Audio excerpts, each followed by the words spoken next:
दोस्तों, आज मार्केट ने एक बहुत इंटरेस्टिंग मूव दिखाया। सुबह शार्प गैप डाउन ओपनिंग देखने को मिला और उसके बाद रिकवरी।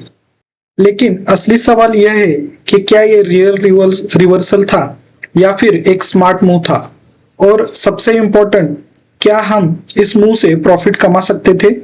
इसके पीछे एक बड़ा रीजन था ग्लोबल और जियो political news. Overnight global markets में वीकनेस थी, जो पॉलिटिकल टेंशन और अनसर्टेनिटी, जिससे सेंटिमेंट नेगेटिव बना। लेकिन फिर भी मार्केट रिकवर क्यों हुआ, इस वीडियो में मैं आपको पूरा ब्रेकडाउन देने वाला हूं, सिंपल लैंग्वेज में, प्रैक्टिकल तरीके से। सबसे पहले आज का पूरा मार्केट बिहेवियर समझते हैं। मार्केट ने ओपनिंग में गैप डाउन दिया, यानी प्रीवियस क्लोज से काफी नीचे ओपन हुआ। इसका मेन रीजन था ओवरनाइट ग्लोबल वीकनेस और जो पॉलिटिकल टेंशन। इससे पैनिक क्रिएट हुआ। रिटेल ट्रेडर्स ने जल्दी में सेलिंग शुरू कर दी। लेकिन उसके बाद क्या हुआ, मार्केट धीरे धीरे स्टेबलाइज होने लगा और फिर हायर लोज बनना शुरू हुए और एंड तक स्ट्रॉन्ग रिकवरी देखने को मिली। इसका मतलब क्या है, नीचे सेलिंग थी लेकिन उससे ज्यादा स्ट्रॉन्ग बाइंग थी। स्मार्ट मनी नीचे एक्यूमुलेट किया और मार्केट को ऊपर पुश किया। अब सबसे इंपॉर्टेंट सवाल, गैप डाउन क्यों हुआ और रिकवरी क्यों हुई। ग्लोबल मार्केट वीक थे, यूएस और एशिया। जो पॉलिटिकल टेंशन की खबरें, risk of sentiment, overnight selling pressure, इसलिए मार्केट ने पैनिक में गैप डाउन ओपन किया। लेकिन रिकवरी क्यों आई? रिकवरी आई क्योंकि स्ट्रॉन्ग सपोर्ट जोन के पास बायर्स एक्टिव हुए, बड़े प्लेयर्स ने बाइंग की, रिटेल पैनिक में बेच रहा था। इसे हम कहते हैं लिक्विडिटी ग्रैप या ट्रैप मूव, यानी प्राइस नीचे गिराकर लिक्विडिटी कलेक्ट करना और फिर मार्केट को ऊपर ले जाना। अब इस चार्ट को ध्यान से देखें।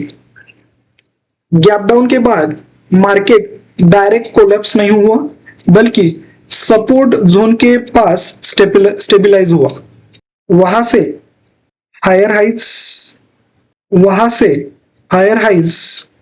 हायर लोज बने, धीरे धीरे बाइंग आई और मार्केट ऊपर रिकवर हो गया। यह एक क्लासिक पैटर्न है, गैप डाउन, उसके बाद सपोर्ट होल्ड और उसके बाद रिकवरी। रेजिस्टेंस जोन है 23,900 से 23,950। यह वो जोन है जहां से सेलिंग प्रेशर आ सकता है, और सपोर्ट जोन है 23,750 और 23,720। सपोर्ट को रिस्पेक्ट किया और रेजिस्टेंस की तरफ मूव किया।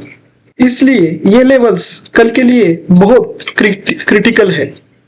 अगर कल मार्केट बुलिश रहता है और 23,000 और 23,900 के ऊपर सस्टेन करता है और स्ट्रेंथ दिखाता है, तो ब्रेकआउट मिल सकता है। एंट्री ब्रेकआउट के बाद ले, पर पहले कंफर्मेशन करें। तो 23,900 के ऊपर ब्रेकआउट के बाद टारगेट 24,000 और 24,100 हो सकता है। इसका मतलब बायर्स कंट्रोल में आएंगे और शॉर्ट कवरिंग भी हो सकती है। गारंटी कोई भी नहीं है। अगर बियरिश सिनारियो को समझते हैं, तो बियरिश ट्रेडर के लिए अगर मार्केट 750 के नीचे ब्रेक करता है और वहां सस्टेन करता है, तो डाउनसाइड मूव आ सकता है। एंट्री 23,720 के नीचे आप ले सकते हैं। इसका मतलब आज की रिकवरी फेल हो सकती है और सेलिंग फिर से शुरू हो सकती है। आज के मार्केट से हमें क्या सीख मिलती है? हर गैप डाउन सेल सिग्नल नहीं होता, हमेशा कंफर्मेशन का इंतजार करें। सपोर्ट लेवल बहुत पावरफुल होता है। स्मार्ट मनी पैनिक में एंट्री लेता है, रिटेल फियर में एग्जिट करता है, और अपने पेशेंस रखा होता तो आप रिकवरी मूव पकड़ सकते थे।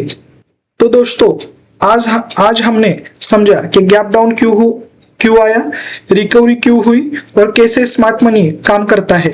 अगली बार जब गैप डाउन आए तो पैनिक मत करें, एनालिसिस करें। अगर आपको यह वीडियो हेल्पफुल लगा हो तो लाइक करें, सब्सक्राइब करें और कमेंट में जरूर बताइए आज का मूव ट्रैप था या रियल बाइंग। मिलते हैं अगले वीडियो में।